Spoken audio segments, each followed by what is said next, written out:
Mushakoji is well known among us. He's currently professor by Special Appointment Center for Asia Pacific Partnership and Osaka University of Economics and Law. He is the vice president of Yamada International Movement Against All Forms of Discrimination and Racism.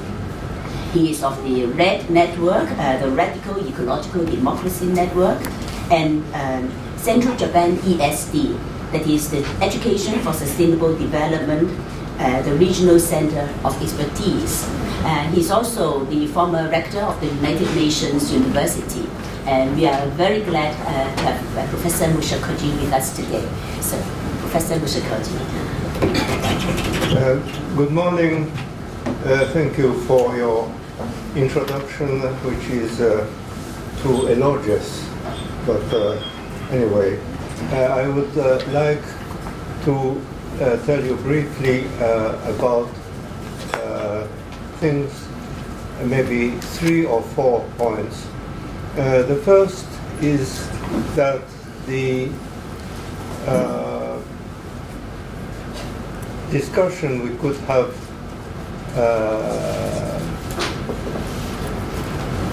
the day before yesterday and yesterday, but especially yesterday, with the lack of time, we could not go in depth into all the very important and interesting reports. But I would like just to summarize by saying that ARENA's linkage between research and practice has been eloquently voiced out by all the presentations, and that was the first point I would like to point out, that we should follow that trend. But the problem when we are in a diversity situation is that it is very important also to link the various themes and activities. And the networking is what I think we should at last moment, we have to go to discuss the networking of ARENA. This is my first point. The second point, which I was very much interested in, is that there was an emphasis on different civilizational aspects of the present crisis. And especially Professor Jung started to speak, but he did not speak about DPRK. He spoke about the global political economic crisis, which is probably the end of the Western hegemonic civilization. According to Wallerstein, the 2020 is the turning point of the Kondratiev cycle. And so ARENA will have to deal with the transition, the problem of how to have a good transition and not a bad transition explosion of the globe. The third point I would like to make is that in that connection there has been a concept which I have not actually I was not thinking about it, but there was a distinction between social movements and cultural movements. And I am very much interested in culture, and cultural movements are very important. So we need to discuss what kind of cultural movements we will develop. And to tell you the problem I have with the concept of cultural movement is that I am for the cultural movement, but most of the cultural movement, at least in Japan, are on the right side. There is no good left side cultural movement, and I hope that we will be able, ARENA will be able to have development of a cultural movement, not from the right side, but to the from the left side. A fourth problem in that connection is the discussion we had about one belt, one road, but we could not go in depth into the. There was Francis Law who made clear the problem which is emerging with the one belt, one road in Malaysia. And I know that it is very similar to the reaction in Sri Lanka. But the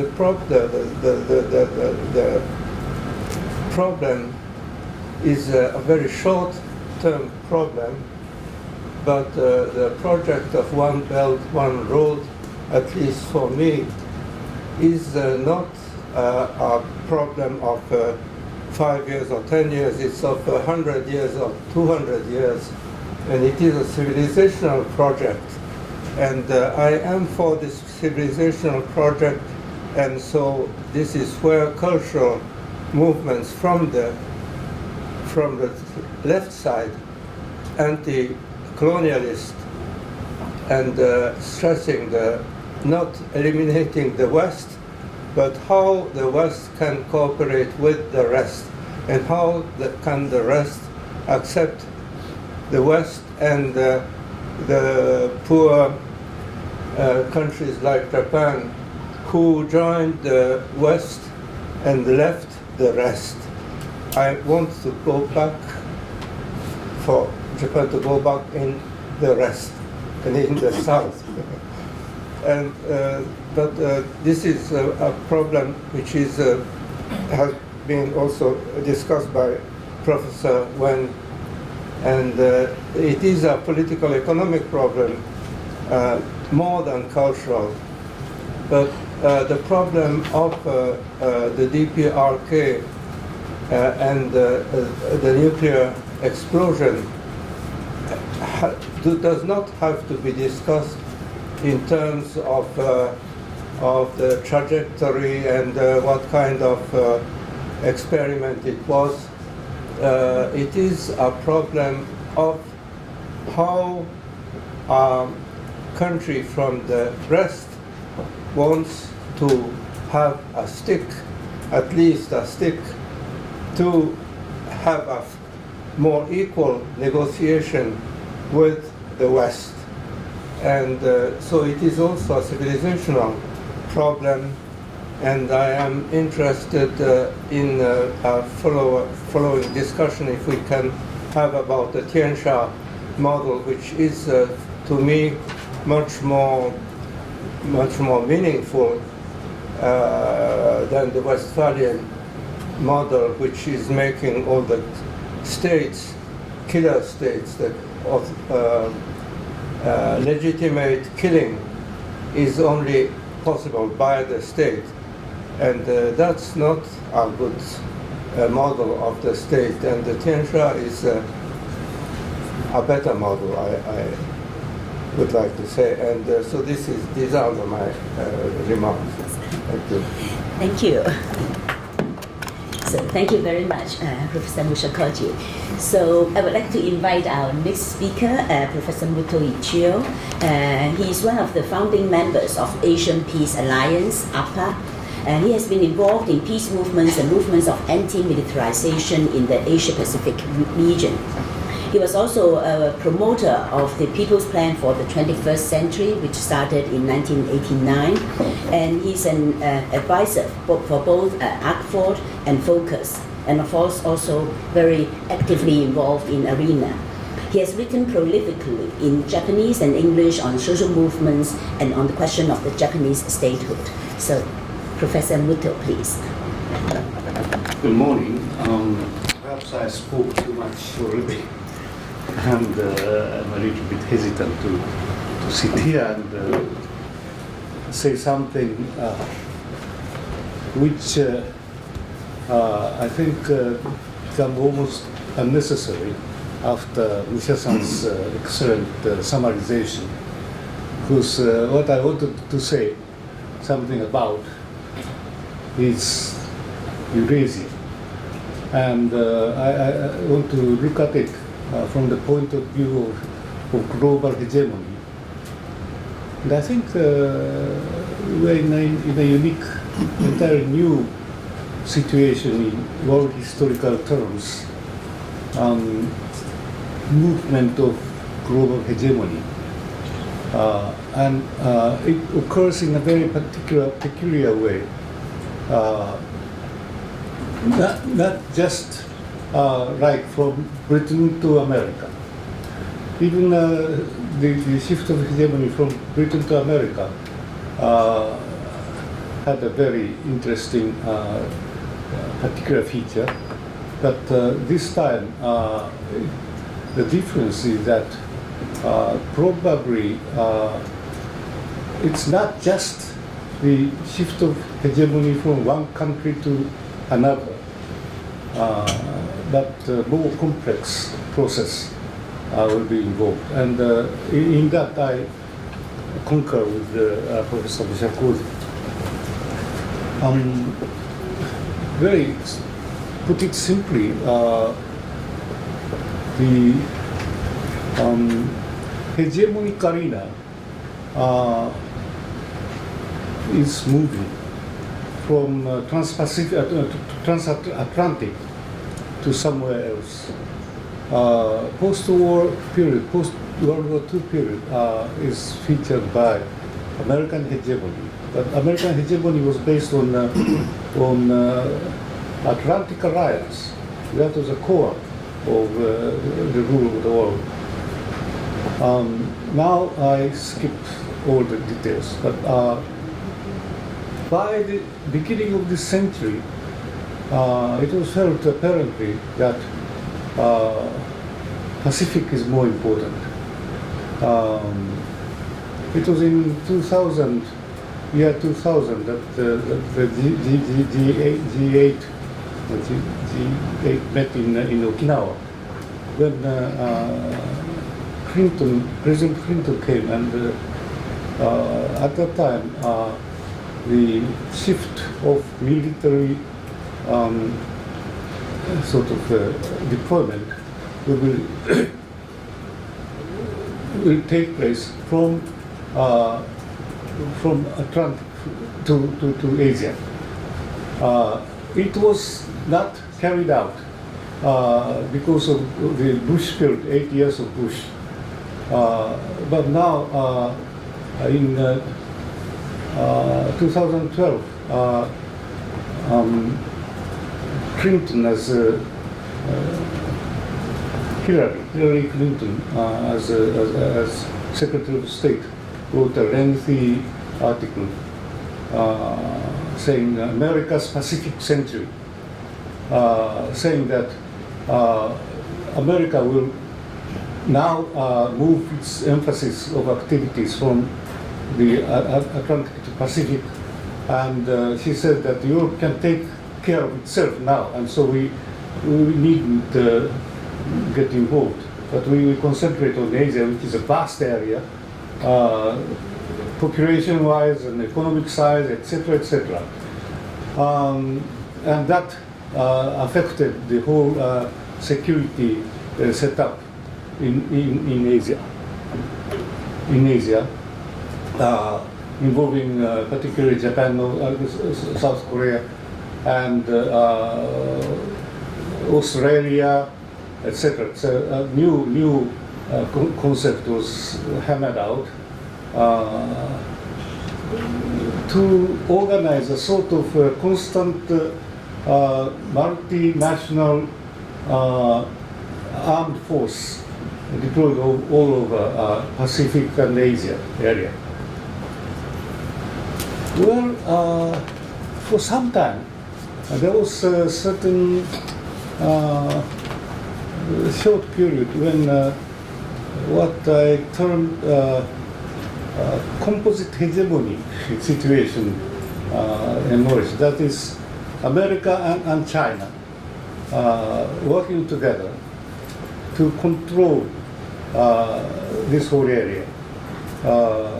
I call it composite hegemony because it's not a joint hegemony. There are quarrels, contradictions between the two powers, yet the agreement underlying the relationship is that anyway it is we two that presides over the area, the whole area. There's much evidence about it, but I don't go much further into. But that didn't prove to be the constant or lasting kind of arrangement, because China began to march ahead at an unexpectedly swift pace, and it's no the China hegemony could well be discussed in that circumstance. And the change of leadership in China also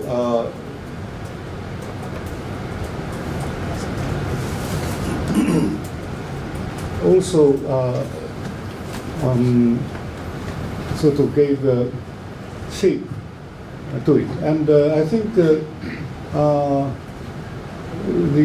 Obama period was the period of composite hegemony, but now it's a different phase. I don't know how we can call it, but it's not a simple shift of hegemony from the US to China. There is some such element in it, because China is a driving force in this.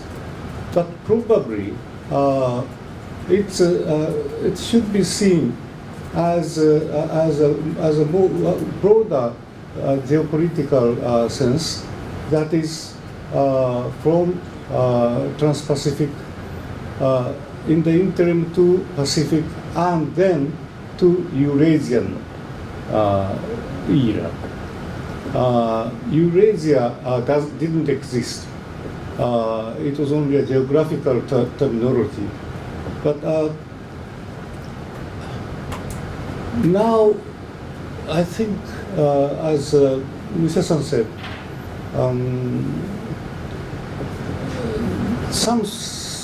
one century or something, no?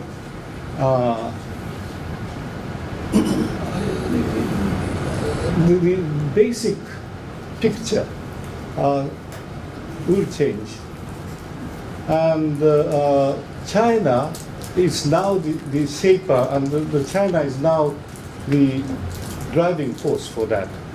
And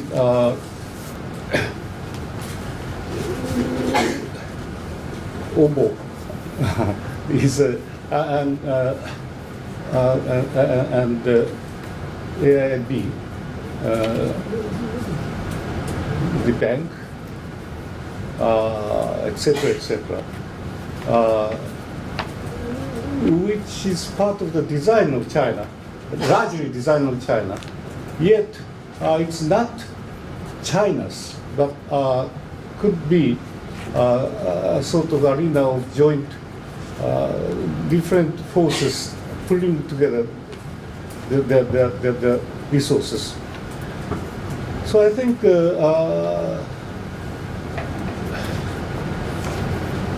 how this will be, how can I say, reshaped from the grassroots point of view, how also from ecological point of view, how this can be promoted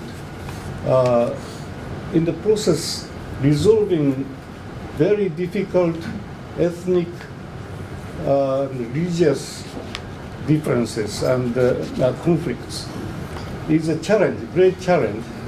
There's no way of stopping the process because although it was started by China under particular leadership, it has a momentum of history with it. People's Alliance is a basic idea we have been discussing for a long time. People's Alliance means not just coalition, not just cooperation, but is society itself in the future. How can we reshape the whole world as alliance of people's, different people's groups, large groups, small groups, but we have to find out some certain way of working together in a more equal relationship and build society from below. And so I think we were talking about Asian People's Alliance, now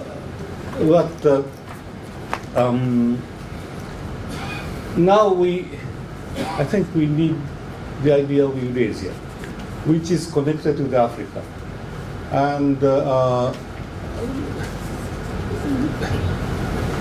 so we have to begin to discuss it and begin to carve good examples of people, different people's groups establishing different better relationships and learning from those experiences. We should start constant exchange of experience and ideas, enriching ourselves with new experience and new examples. I think so. Someday arena is not a solid, strong organization. It's a network, but we can work together with different groups and so on. Maybe take some time, but we need to sort of get ideas to ferment so that we have different flavor and taste. And it's not a matter of NGO project type thing. It's a more strategic, more, how can I say, something something else, something more inspiring and more vision. Yes, yes. So that's how I feel about People's Alliance, and it's a very sketchy thing, and I omit many things. And as for the OBO itself, its basic principle is economic growth, and that's a very dangerous thing. And so that is what we are opposed to for a long time. So on the scale OBO is developing, we have to find alternative OBO, and alternative OBO should be ecological. So it shouldn't be guided by the spirit of growth and enrichment in that sense, but creating some new kind of relationship on the basis of different kind of understanding of humanity and of nature. And we are at the beginning, but the things are going on at such a speed, unexpectedly fast things are going on. So we have to make haste somewhat, but it's a long-term century project. Thank you.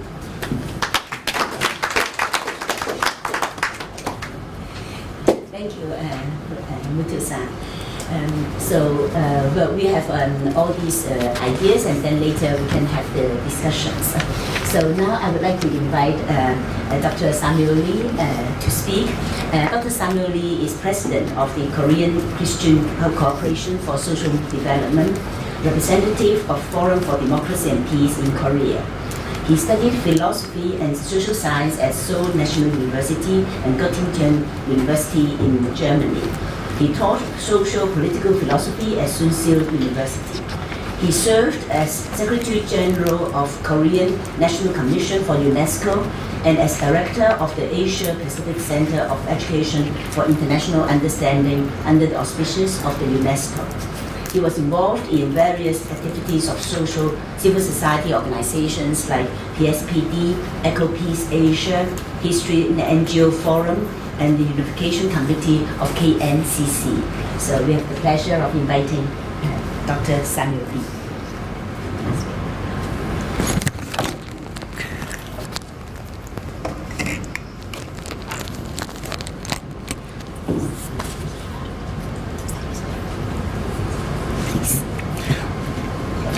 Thank you very much for this opportunity to talk. During last 2 days, we have shared our reflections on the ways of building peace and sustainability in Asia. But the issues and tasks were very different according to the regional and sub-regional structures of Northeast Asia and Southeast Asia or Southwest Asia. I have mentioned much about the threat and danger of war and nuclear war on the Korean Peninsula due to the nuclear arms and missile tests of North Korea and the joint military exercise of South Korea with the US. But as we are aware, this is not just a Korean problem, but East Asian regional problem, because tension and military confrontation between South Korea, America, Japanese alliance, and North Korean, Chinese, Russian alliance. So long as this hostile confrontation between US, Japan, and China, Russia, including North and South Korea, is not transformed into the system of peace and cooperation, the danger of war and military clash on the Korean Peninsula cannot disappear. It will be existing forever. That is why peace agreement among 6 countries is very necessary condition to solve the Korean problems. Conflict and tension between US and China, and also Japan and China, is existing not only on the Korean Peninsula, but also on the territorial disputes on the South China Sea and on the island of Dawi. In this context, Southeast Asian countries, ASEAN, like Philippines, Vietnam, Indonesia, are not very free from the territorial disputes and conflict of these big powers.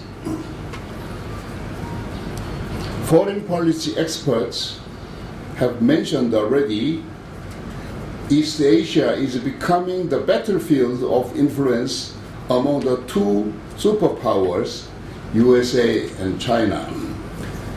I think Muto-san has a very already explained about this hegemonic struggle in Asia. And many experts are thinking that the status is like a battle between the USA and China in Asia. I'm quoting one expert's observation in some magazine. He wrote, under the leadership of President Xi Jinping, Beijing's increasingly assertive and ambitious foreign policy toward East Asia also reveals China's determination to ensure a favorable external environment for its further rise and enhance its influence over regional and global agendas and prepare for a possible strategic showdown with the United States and Japan. And most media coverage and academic work has found focused on how China and the US have deployed economic, political, and even military tools for their competition in East Asia. So International Monetary Fund reported already China's GDP reached in 2014 $17.6 trillion, surpassing the US-American GDP $17.4 trillion. So China's foreign direct investment has overflown, so China has become now capital exporting country. China under Xi Jinping is now very eager to promote China's dream of superpower in the world and to claim the global economic leadership among developing countries. So I think we have discussed a lot yesterday, the launching of Asian Infrastructure Investment Bank, AIIB, and also the One Belt and One Road initiatives of China must be understood in this strategic context to enhance China's leadership and influence in the competition with US and Japan in Asia. So I'm agreeing with what Muto-san has said, that this point must be reshaped and rediscussed, I think, from the grassroots side also. However, the competition is not only in the economic power or cultural soft power struggle, but also in the hard power like military equipment and operations. China has shown recently very rapid military buildup, like the aircraft carrier Liaoning on the sea, and very frequent sending coast-guarding vessels to patrol the areas of territorial disputes in East and South China Sea, enlarging the man-made reefs, artificial islands. So as I have served in UNESCO Asia Pacific region for a long time, over 10 years, I have observed enough the competition and struggle for the soft power among these big countries in the area of education and culture, and the conflict and hostility among Asian countries in the work for the Southeast Asian cultural histories. So what I'm trying to emphasize is, as I have suggested the other day, we have to think of now building regional peace system in Asia, like the European model of CSCE, Conference of Security and Cooperation in Europe, which has been initiated through the Helsinki process and dialogue among East and West European countries in the early 1970s. The successful test of North Korea in launching the ICBM, intercontinental ballistic missiles, targeting American continent over 10,000 kilometers away,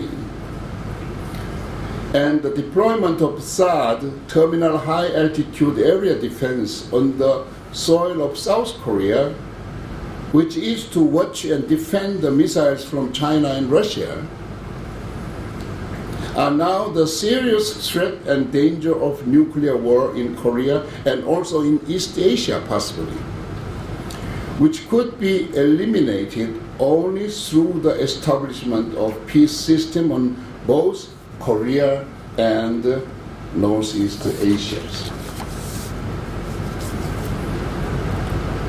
So the first condition of dialogue and negotiation for peace system in this area and common security and cooperation is the mutual respect and recognition of the other partner, as we have seen in the peace process of Germany, the abandonment of Hallstein Doctrine and recognition of the two states with one nation.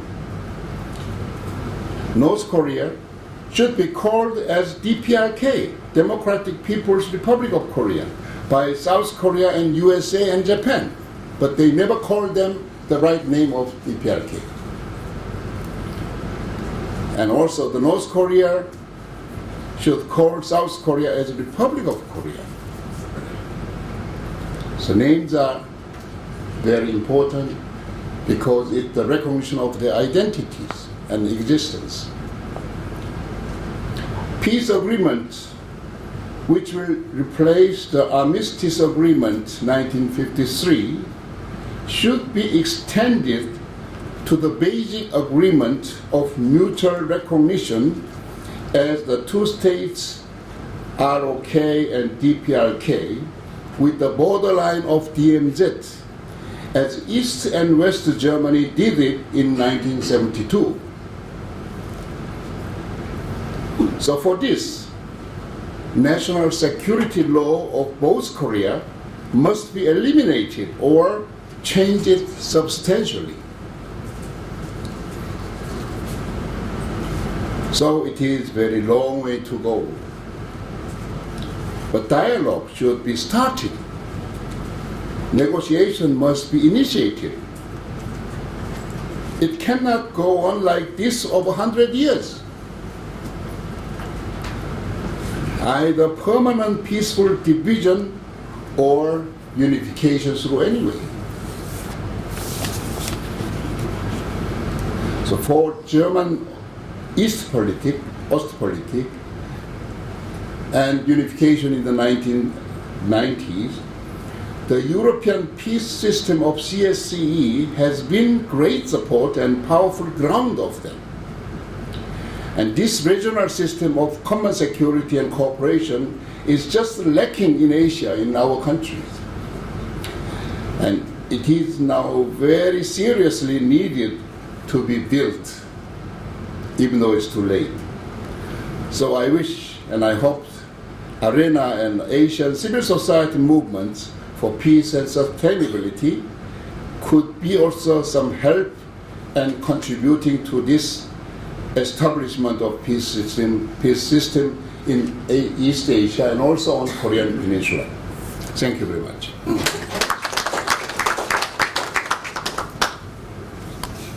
Thank you very much, Dr. Lee. And there are some very concrete ideas for moving forward. And we look back over the last century, and then we have to look also in the immediate and medium-term future. Now I would like to invite Professor Lee Jung-ok to speak. Professor Lee is Professor of Sociology and Dean of Social Sciences and Director of Center for Multicultural Studies in Catholic University of Daegu in South Korea. The center has also been a co-organizer of the South-South Forum on Sustainability for 2 years. She has served as a board member of the DMZ Life and Peace Valley, Eco Peace Asia, Transparency Korea, and also Women Peace and Security Forum. So, well, please, Professor Lee, and we will have the PPT. Thank you, Chair, Lisa. Professor Kiu Chi, and thank you for all. It is always the arena meeting has a long discussion and a short decision. So I also cannot say something concrete, but I want to share the context also. So many people talking about the paradigm change, but the changes, where does those kind of changes has come? I don't think it was constructed by us. It was planned or constructed by others. So in that sense, we are very busy in adopting the new rule. So sometimes we lost our own vision to follow the new rule or new game according to Professor Wen's terminology. And then the only way we can make our own change on the shoulders of the people. But who are the people?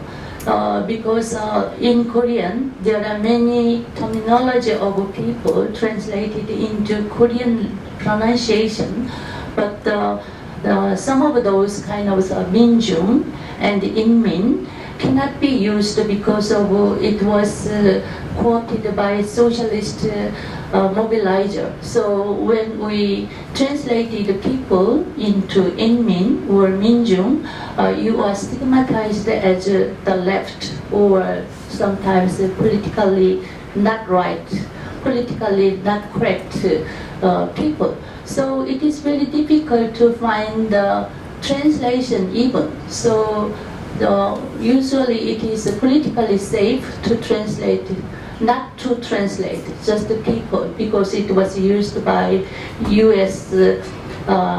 President by the people of the people. So people was very safe, but Inmin is very dangerous. So we are very, in everyday terminology, we are very divided. And these days, we don't know who are the people, but the voters are very highlighted by the politicians, and also the consumers are recalled and called by the corporate purpose. So in that sense, sometimes the people are voters, sometimes people are consumers. So in that sense, how can we reconstruct the people?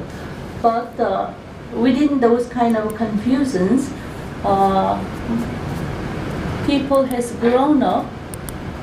I want to show who are the people, but because of technological problem, only I was moved.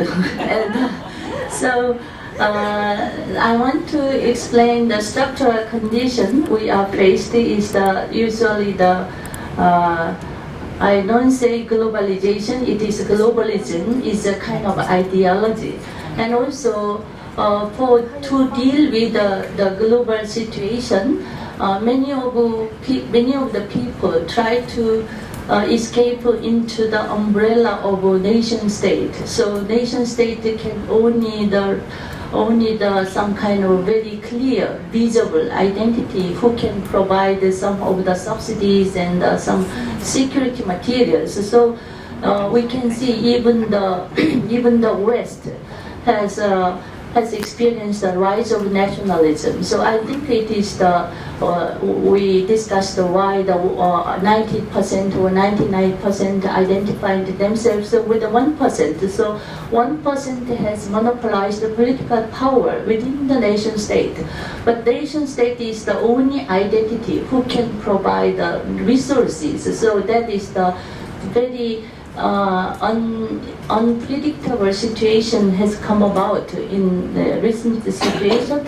And also sometimes the tradition can play the role as a protective umbrella. So in that sense, we have a structural ideological condition, three conditions. But as Samuel Lee has presented, why we don't have a CSCE? Because as Mushakoji has presented, the Westphalian nation-state building started with some kind of French declaration of human rights and human.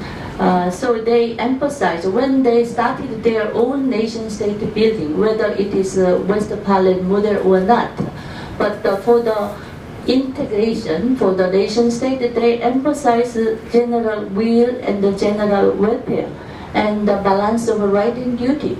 But for us, nation state building was not like that. So in Korean case, you can see for us it is the long duree of centralized dynasty. So we need not any nation-state building with new ideology. So centralized government or governing body were already there about around 2 millennium. So in that sense, we don't need any new modern ideology to make nation-state be integrated. And also our nation-state was created and constructed and formulated by colonialism. And after colonialism, the development state has replaced us. So we are struggled with 3 different remnants or tasks. So as I already told you, so all the changes were done by them, and all the tasks and the problems were shouldered to us. So that is very strange situation. So for not the, I think even the West, so the state power was not fully represented by the people. So this kind of the old framework of representation has been seriously questioned these days. So because of that, Korea was peculiarly characterized by strong movement against existing power. I want to share. It is the 70s struggle. So so 70s and the 60s they cost our life for to be against, and it is that kind of struggle has prolonged until 2016. So it was more like a festival, not like the dark side.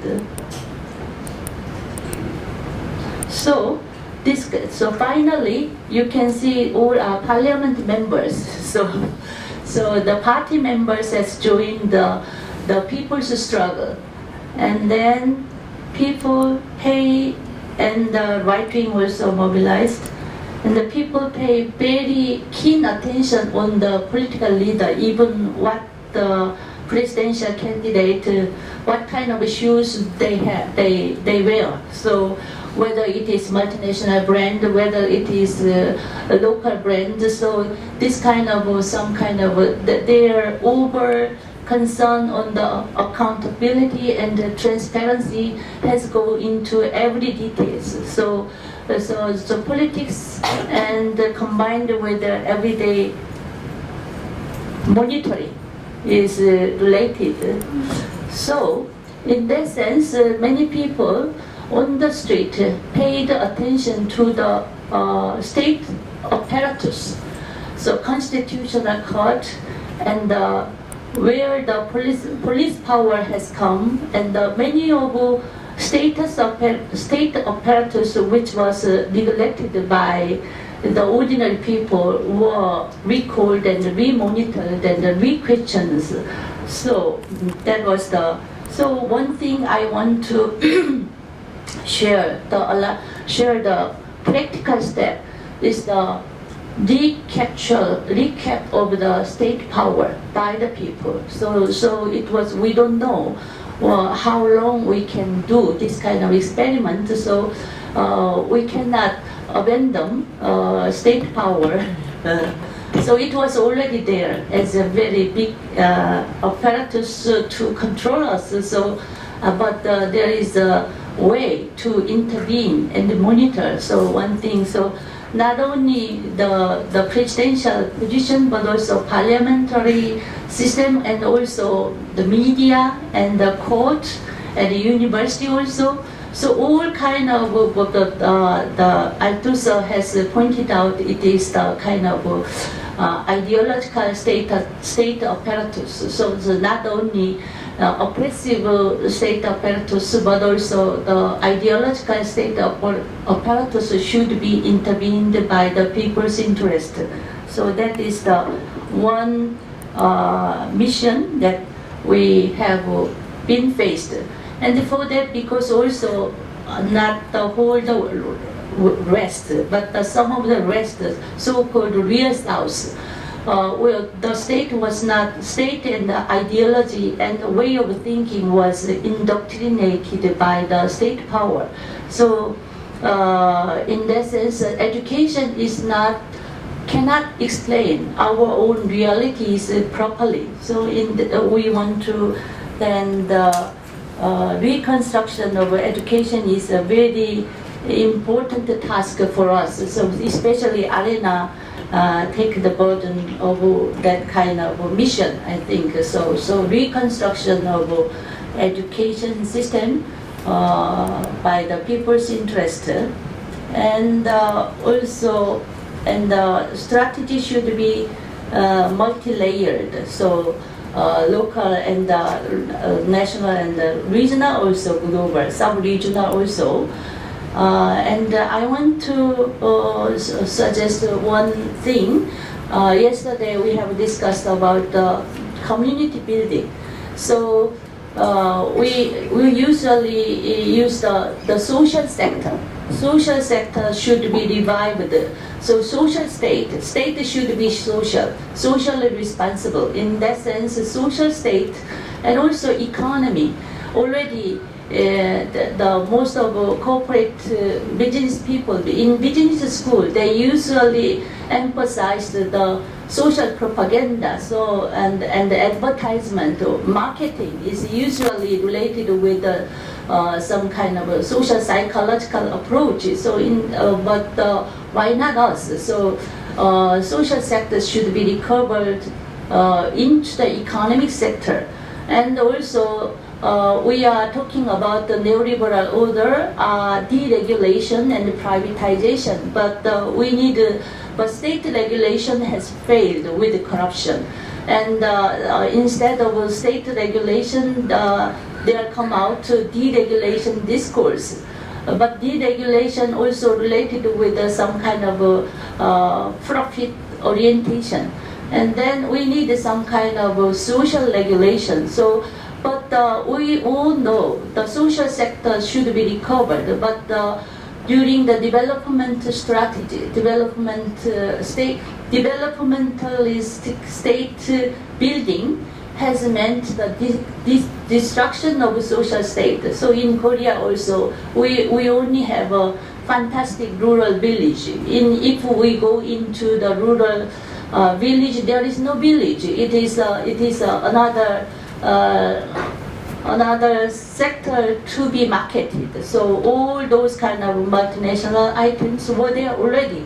So there is no mutual relationship. So we should realize this kind of destruction. So that the intentional without intentional will to reconstruction, we cannot recover all the things.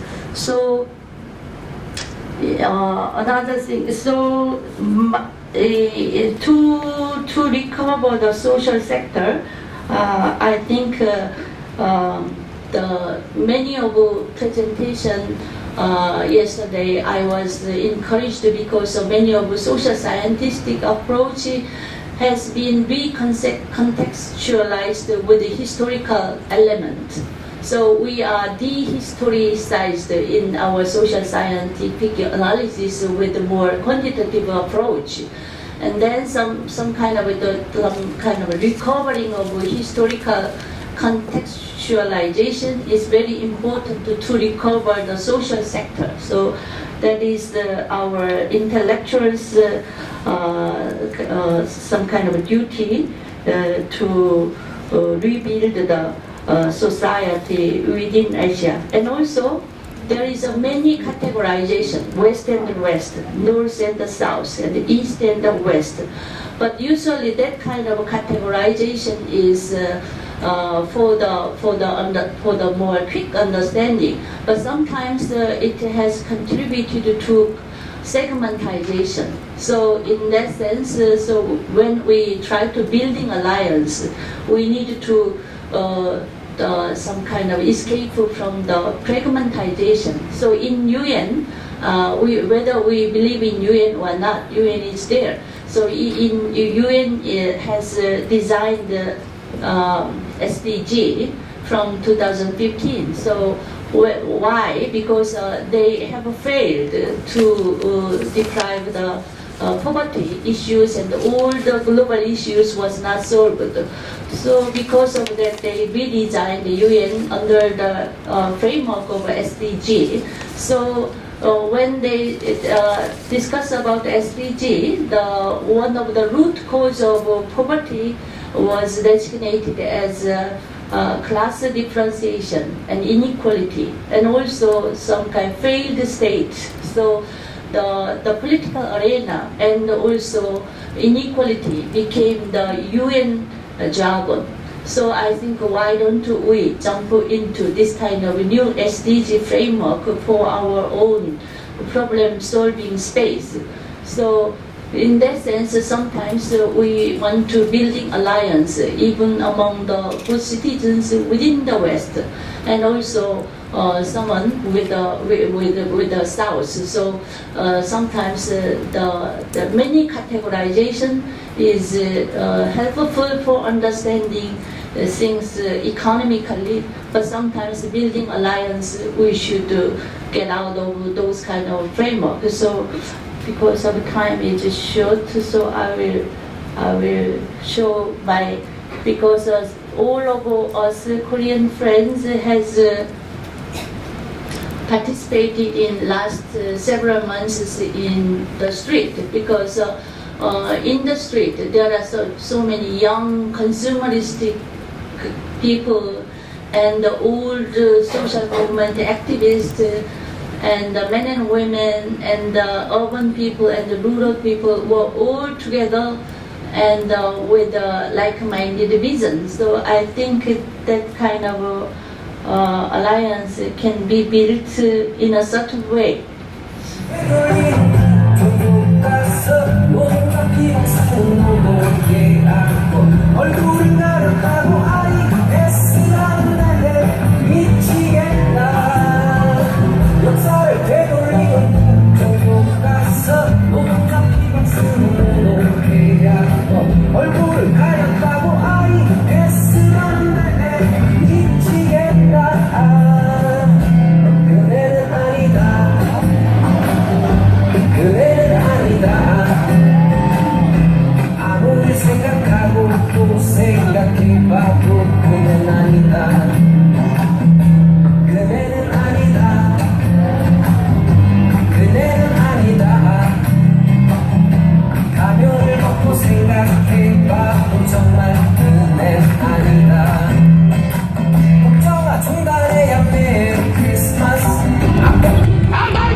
Unexplainable, some kind of hatred toward Chinese, or in China, some kind of hatred toward Koreans. So unexplainable, some kind of manipulation has mobilized ordinary people's mindset. So I think the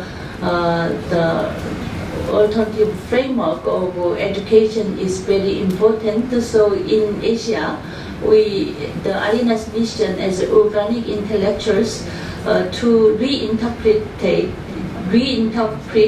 the existing system is very important, and I was encouraged by our Tani Fellow's comment, because why one belt, one road, how could Japan can cooperate? So sometimes our Asian tradition can cross the existing boundary in certain way. So we don't know our potential to cooperate among ourselves. So I think we have a long tradition of cooperation, so I think that make us be more positive.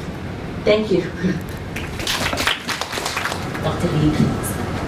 Frankly speaking, I have to confess, I am not a doctor.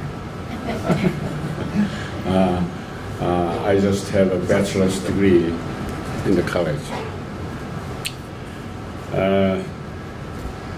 We have discussed a lot of topics in the past few days in relation with Asia in general. However, we don't have to be overwhelmed by these topics, scales, and gravity we are faced with.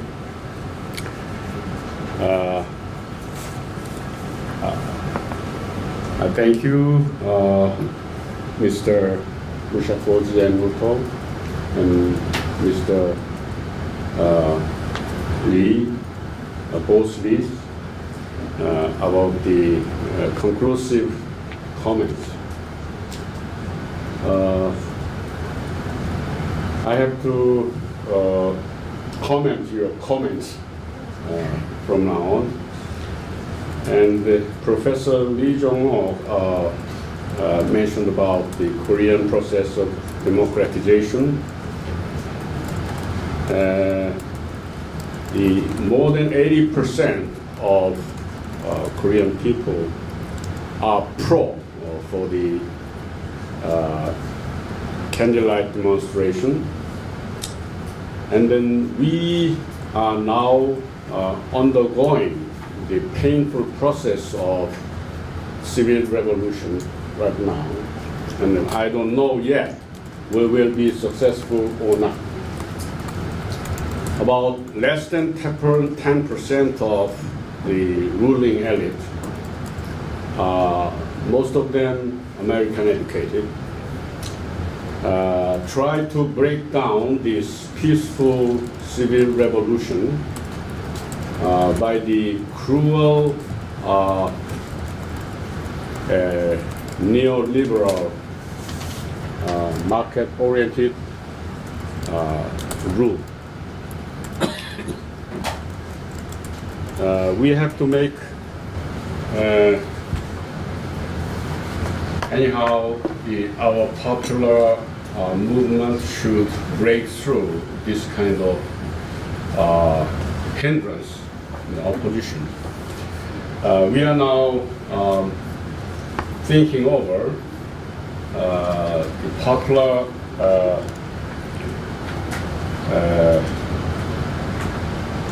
grassroots People's Council in the villages and in the district of the city. They are now organizing this kind of popular council. And then they are going to discuss about the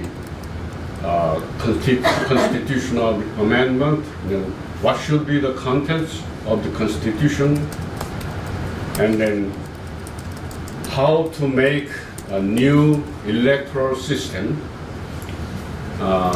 quite different from those of the former regimes. And then we should be successful this time in the political reformation.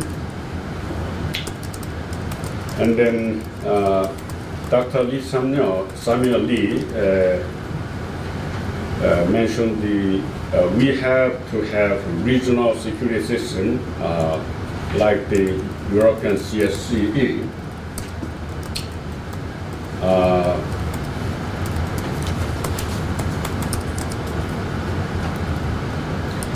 the United States oppose this kind of regional security system, which would be the alternative to the American security hegemony in Pacific and Asia.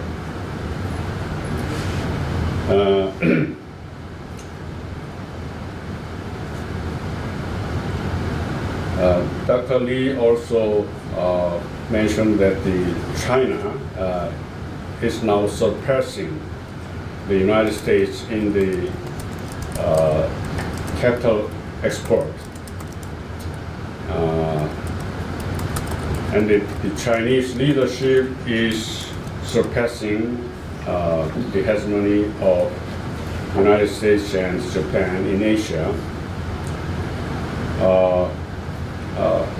It is the characteristic of the United States diplomacy is concentrated on the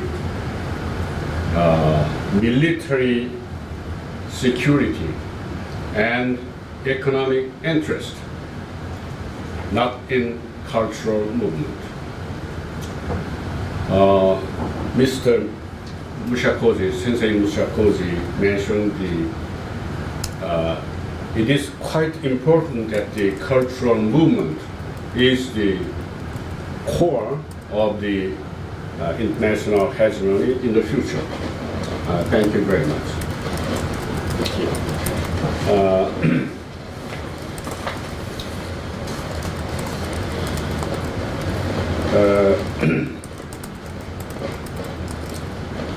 You mentioned that we have to have some leftist cultural movement than the conservative side. It is true, because the left cultural movement is coming from grassroots, healthy, sound. And then even if the world economy is organized in accordance with the big business, and then the big business theory is mixed with the strong government, this cannot produce the healthy and sound cultural movement. The leftist cultural movement should come from grassroots theory, and then I strongly support your assertion.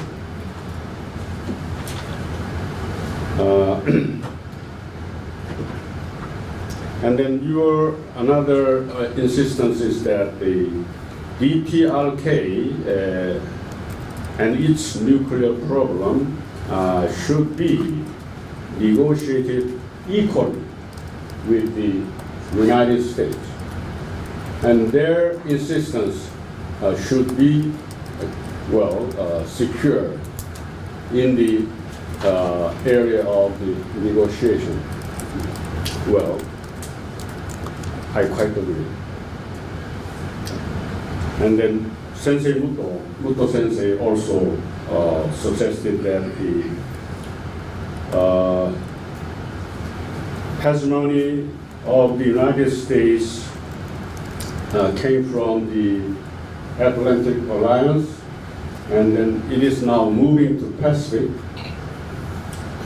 and then inevitably the hegemony of the United States is now competing with that of China.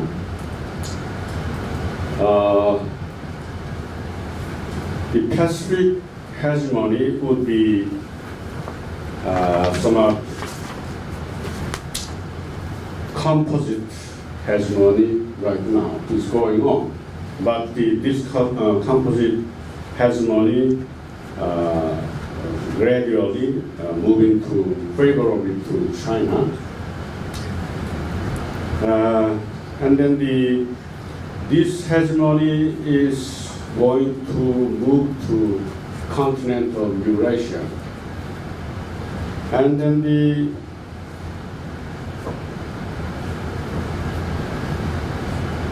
basic fundamental picture of this moving Eurasian hegemony would be concentrated into the Central Asia, I think so.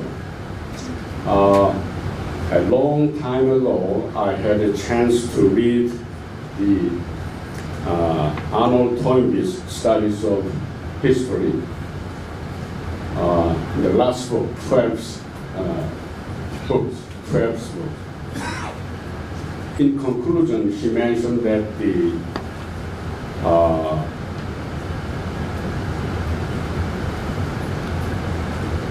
any state who ruled the Central Asia, especially the areas of Samarkand and Bukhara, which is located in Uzbekistan, the state will rule all the world. I don't know if his prospect is correct or not. However, the Samarkand and Bukhara is the center of the continent in the whole world. And then this is the most shortest shortcut from to Central Asia to America, Africa, Latin America, Europe, anywhere else. I don't know his proposition is right or not. Anyhow, the whole scene of the world hegemony is moving to the Eurasia continent. Then his proposition may be right, I think so. It is very coincidence that the China is suggesting the one road. What is it? One belt, one road. One belt, one road. I think it is not coincidence. Well, I don't know whether the China would good relation with Russia or not. But it is very important, I think so.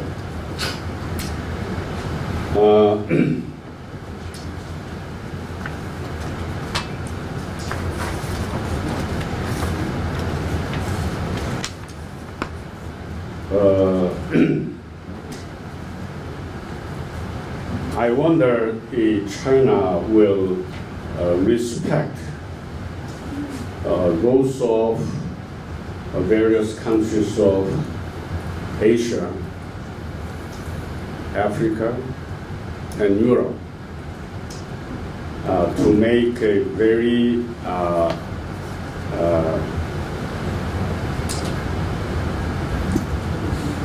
integrated hegemony for the new century.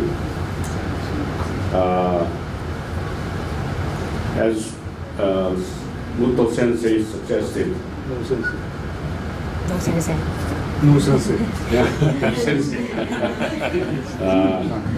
This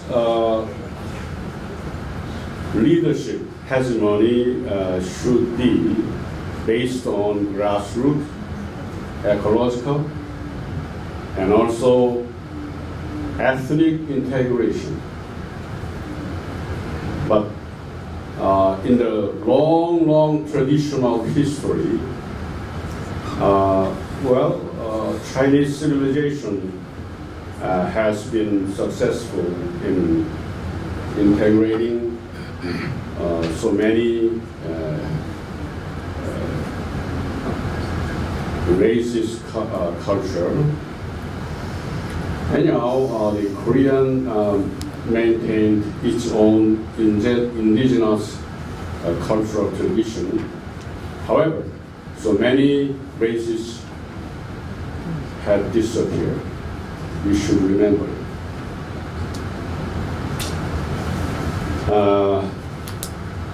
Muto Sensei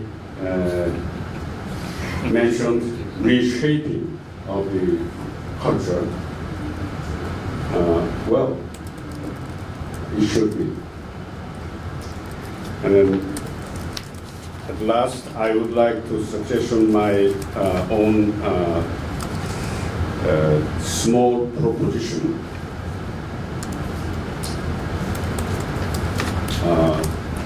In handling with the North Korean DPRK nuclear problem, the new administration of Moon Jae-in should suggest its own intention to make a diplomatic normalization with DPRK by themselves. It should not regard the American initiative to block the DPRK, and more than that, the new Korean government should recommend United States and Japan to normalize their relations with EPLRK. If they do not, the Republic of Korea is to make a normal relations with EPLRK in advance, regardless of American and Japanese intentions. And this will be a very important breakthrough to the to resolve the nuclear DPRK's nuclear problem by Koreans themselves, not U.S. or any other big countries. Thank you. My comment is some long. Now, please, Professor Jinhua. 很荣幸也很紧张啊，在这个panel上面发言。Well, I feel really honored and a bit excited to be invited to speak on this forum. 我们在这儿来讨论东亚的局势，社会运动的可能和我们的可能，是因为在整个的朝鲜半岛的紧张局势，但是事实上整个世界都在某种意义上处于一个紧张和危险的状态之中。So we gathered together here to talk about the situation in the East Asia, especially the Northeast Asia, and the possibility of social movement, and also the possibility of ourselves. Because of this status quo, because of the present situation in the East Asia, actually we must remember that all around the world, the same situation of tension and conflicts actually is present.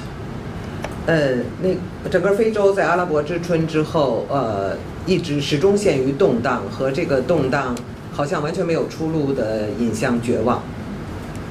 So the whole Africa, after the spring of the Arabian Spring, actually is now under a continuous state of turmoil and conflict. 那么叙利亚战争的持续和整个难民问题对欧洲的冲击。And the crisis in Syria is still going on, and of course the impact of refugee problem on Europe, is still raging on. IS 的问题，使得国际恐怖主义呈现出一种完全不同的样貌，而且它在欧洲的蔓延，使得我们已经很难再区隔所谓的内部和外部。So the emergence of ISIS make the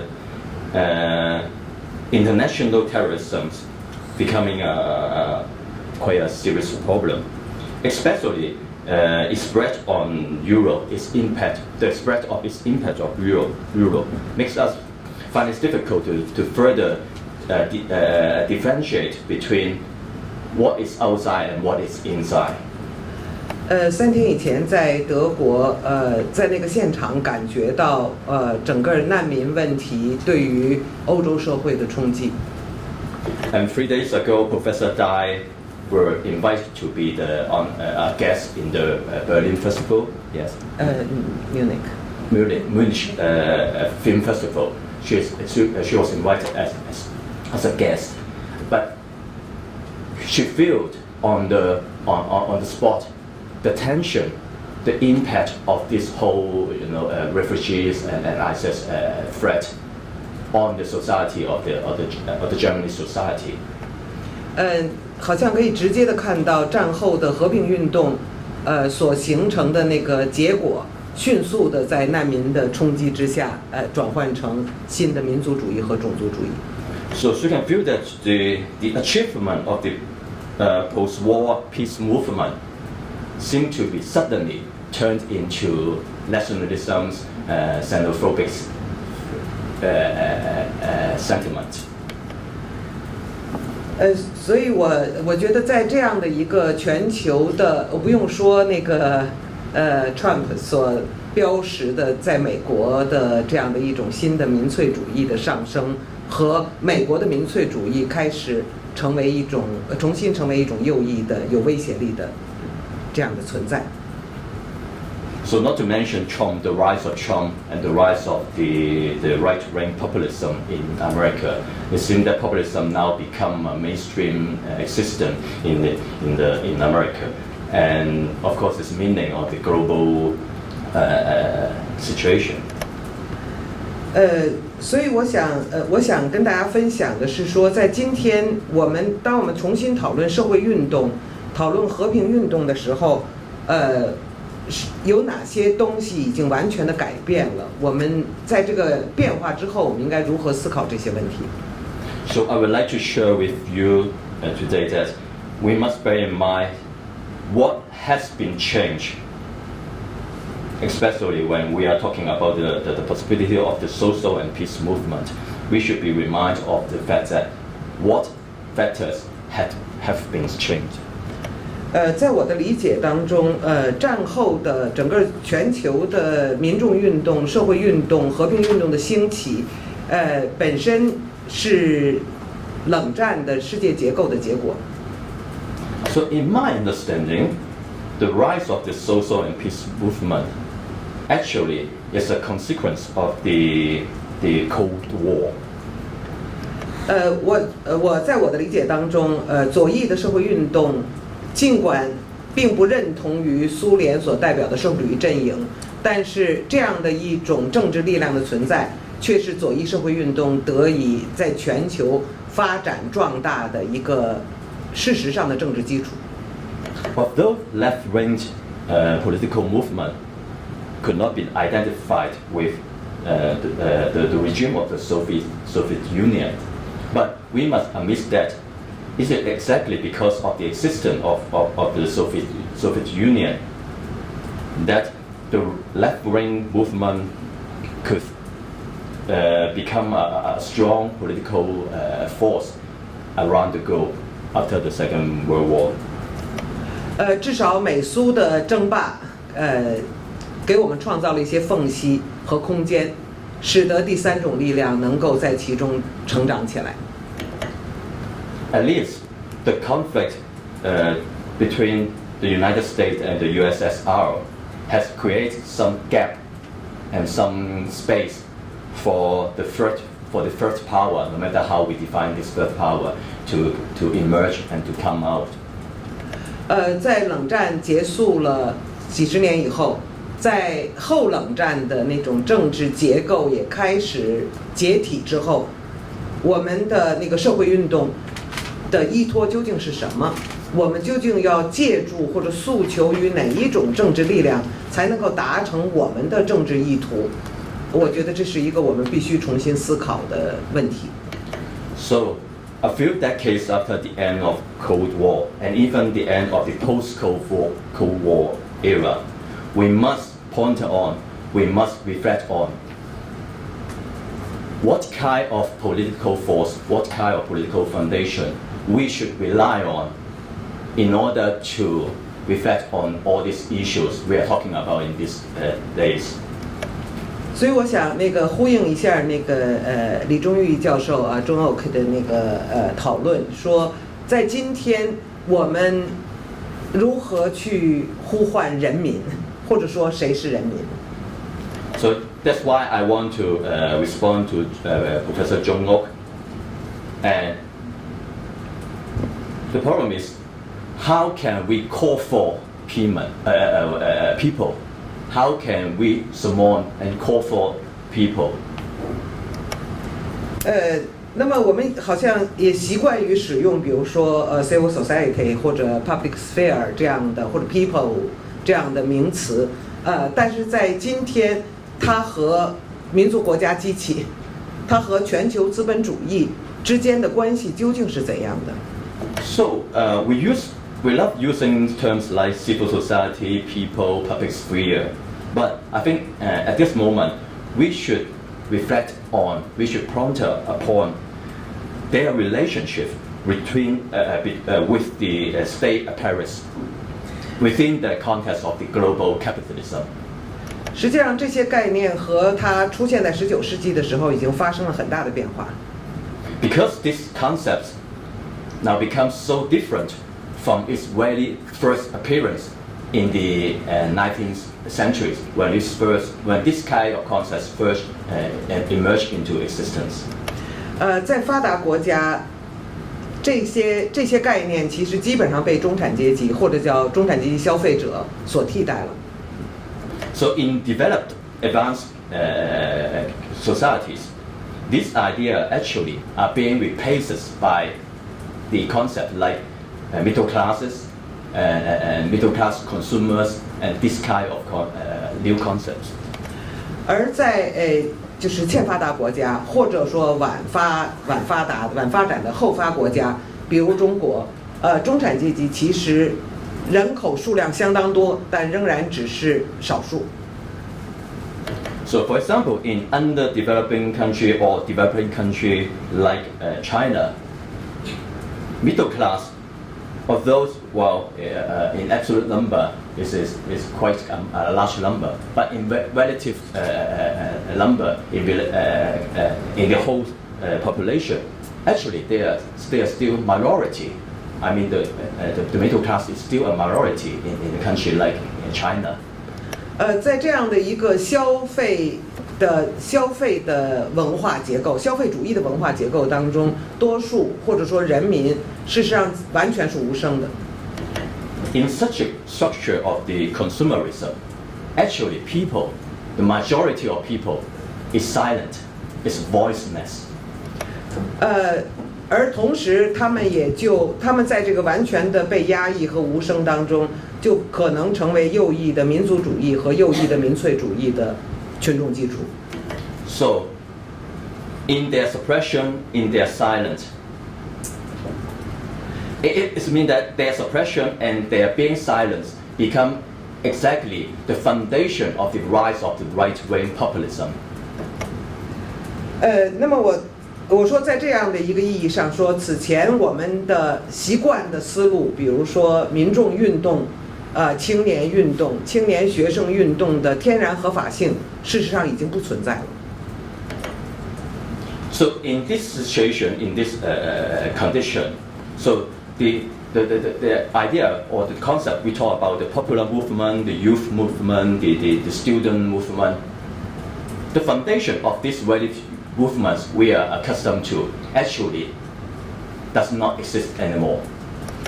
不然的话，我们大概不能解释比如说英国的这个脱欧的这个公投的多数和这个Trump 的当选。Otherwise, we could not explain, for example, the result of the Brexit in the UK and the triumph of the Trump as presidencies. Otherwise, we could not understand these situations.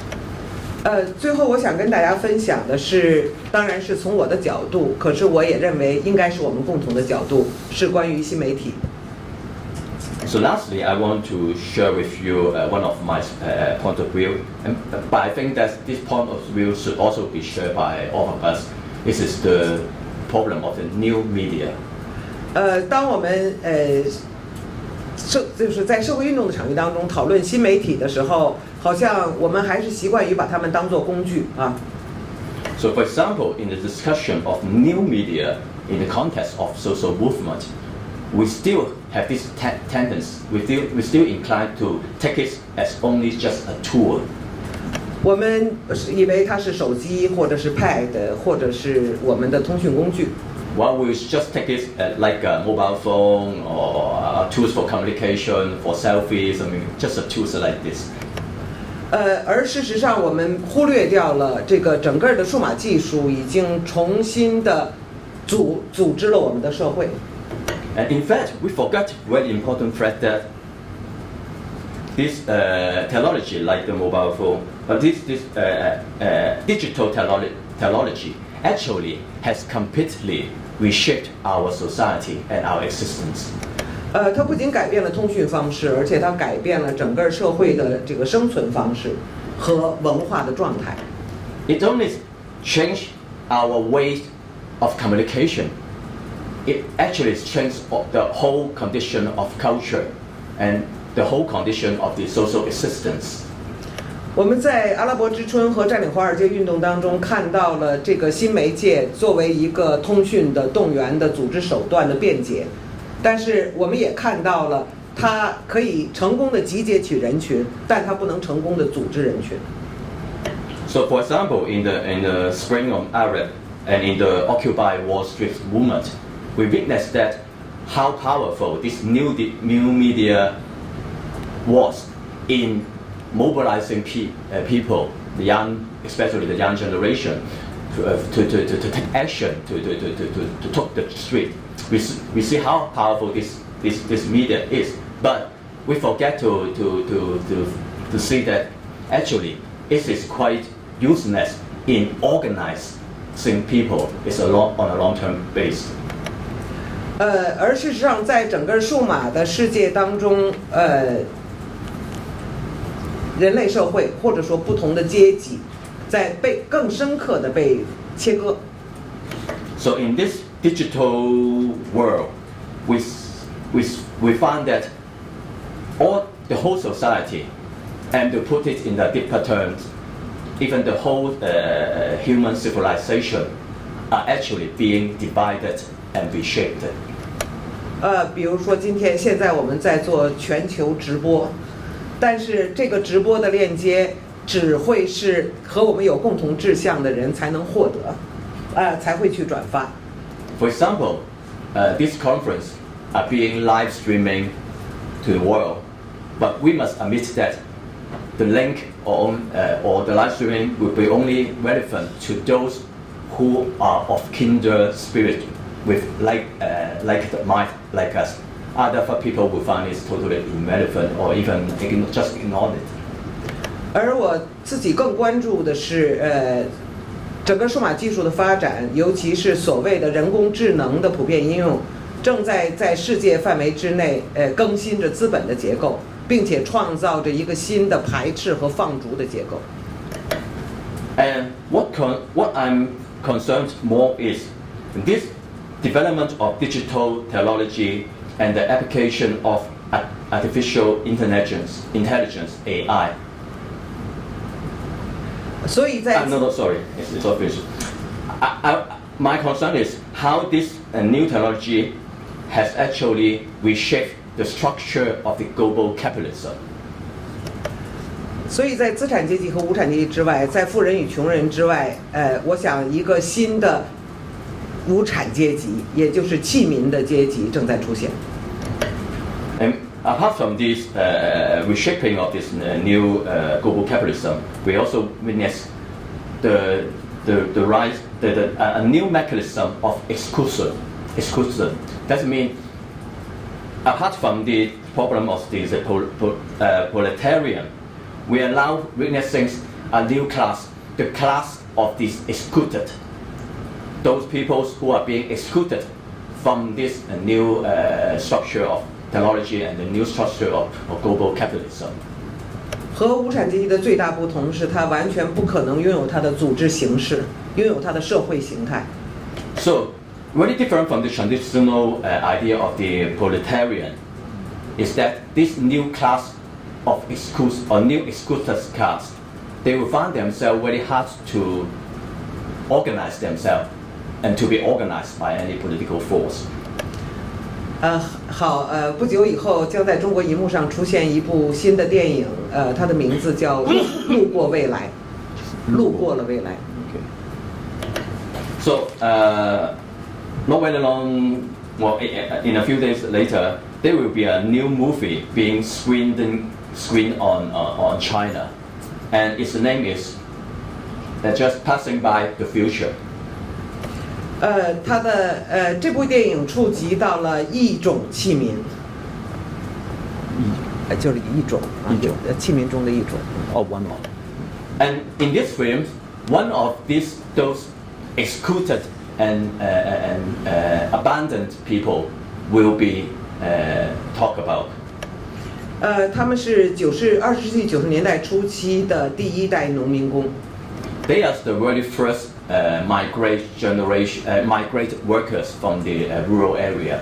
The very first generation of this migrant worker, who contribute their effort in the early 1990s. 现在他们开始丧失劳动能力，应该进入到社会养老的年龄了。Now, at their 50s, they have lost their labor power. And now they find it very hard to find job anymore. So they are now approaching their retirement. 但是并没有任何的制度来保障他们的养老。But there is no any kind of social security system to ensure that they can enjoy a decent retirement. 那么在25年之后，他们返回故乡，可是，在故乡也没有土地留给他们。So after 25 years of laboring in the city, in the urban sector, they return to their root. They return to countryside, but in the countryside, they don't have land anymore, and they could find any means to support their subsistence anymore. 所以，我们既有的任何社会运动似乎都不能够覆盖他们。不能够去把他们包括在其中。So, any kind of social movement we are talking about in this day will not cover this kind of people. 所以我说，在所有变化的这个条件之下，我们再重新去思考社会运动的可能，重新去思考今天和平运动的意义。So, that's why I say we must thinking about the possibility of popular and social movement and the possibility of peace movement under these shifting and changing conditions. 某种意义上说，世界和平的太久了。And in certain sense, I must say, the world has become too peaceful for a very long time. Has been too peaceful. 我们怎么去呼喊对战争的警惕，其实是一个全新的问题。So this is a new problem for us. How to call for attention to the threat of war. This is a totally new problem. 谢谢大家。Thank you very much.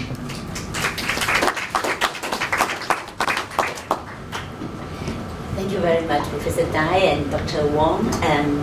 Well, we are now in this age of new media, and I just received some messages from a friend in Venezuela. He's watching the live streaming, and he congratulates us for this project of enabling him to be hearing Professor Dai's speech.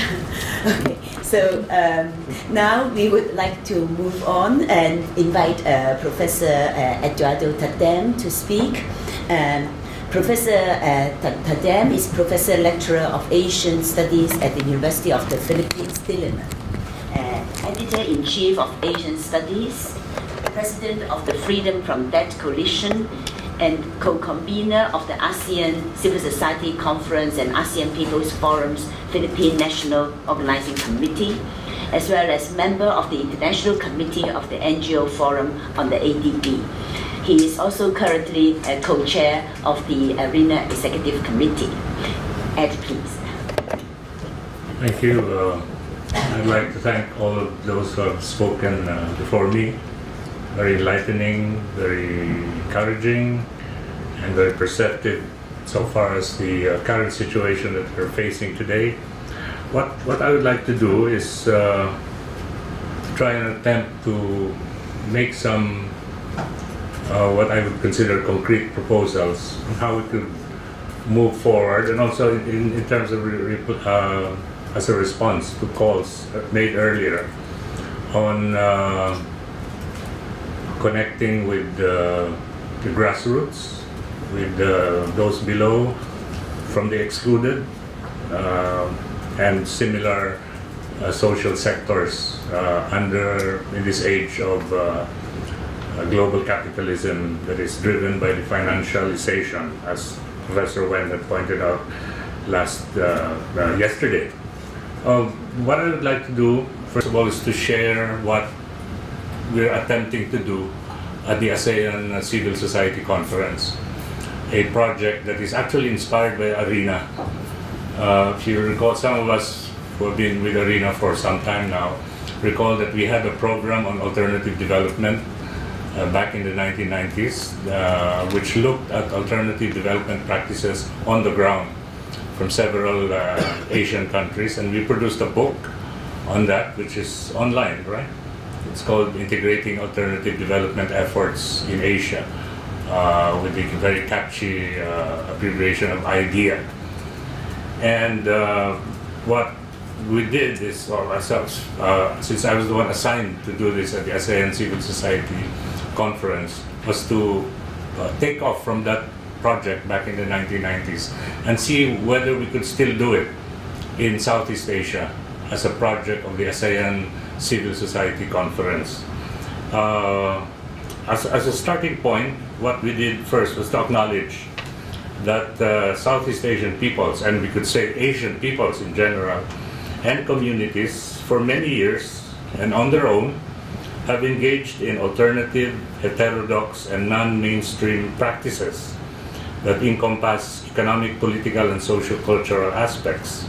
In some instances, people-to-people relations and networks for various purposes have also been set up. In the economic realm, this consists of people-to-people trade via the media of ultra-trade organizations, through producer and trading cooperatives with the view of reviving local markets and strengthening cooperation between farmers and consumers. These trading patterns are founded on the principles of free trade and mutual exchange, and can take the form of counter-trade arrangements, such as the ancient barter trade system. On the production side, social enterprises, producer cooperatives, and communities engage in exchanges on the technologies of sustainable food production systems, such as organic family farming, which was discussed yesterday, agroecology, biodiversity, zero waste production, indigenous agronomic practices, for example, seed breeding and production, that are environmentally and people-friendly, while promoting productivity at the same time. In the power sector, bright prospects also exist for community-based renewable energy systems, such as solar, wind, and biogas technologies, but I would say not hydropowered. Politically, informal and formal networks of civil society organizations and social movements have been operating for decades on issues related to environmental issues, women's rights, workers' and peasants' rights, human security, and many other concerns. Joint political advocacies and corresponding actions have been undertaken via mass mobilizations during international gatherings, such as lobbying with states and multilateral organizations. Social media has also been utilized extensively. It must be admitted, however, that these political practices have yet to gel into a form of regional solidarity that sets aside national interests in favor of international unities. One unique form of political economic actions common to some Southeast Asian societies is the unilateral occupation of lands, which in Indonesia is known as aksi sepihak, by the peasantry as a direct action implementation of redistributive programs such as land reform, which are mandated by law. On the cultural aspect, visual artists and other performers have been networking through regional events that showcase the richness, diversity, and historical depth of Asia's creative arts. More significant, political and economic issues that are the concern of civil society groups are also highlighted and represented via these cultural interactions and presentations. While it has often lagged behind other aspects of society, culture is essential in lending a human and spiritual face to political and economic dimensions and should therefore be nurtured and developed. Now the question is, if these above initiatives are already existing on the ground, what would be the role of civil society and movement-based networks like the ASEAN Civil Society Conference, or even of ARENA for that matter? The answer to this question lies in looking at what these popular initiatives lack or are deficient in. First, they are still largely disparate and somewhat disconnected. Many local and national groups are unaware of similar developments in neighboring societies, or if they are aware, are unable to reach out and connect with other groups and programs across their boundaries. Regional solidarity is based on groups and actions in countries being able to know each other, exchange information and knowledge, enhance their capabilities and expertise, and work together. This is a networking gap that needs to be strengthened and filled. Secondly, research and documentation and constant monitoring of these popular initiatives are also lacking. This is important in order to build a database of practices, examine each one, identify the best and model features, but also point out the inadequacies and deficits of some of them. Through research and meticulous documentation, or rather, thorough research and meticulous documentation are skills that grassroots organizations and practitioners pay less attention to. This is understandable as their lives are taken up by the day-to-day demands of organizing, mobilizing of resources, and actual production. Research studies of this type will provide the services needed by the grassroots in order to further develop and scale up their pioneering activities. This is the second gap that needs to be filled. Number 3, these practices are generally viewed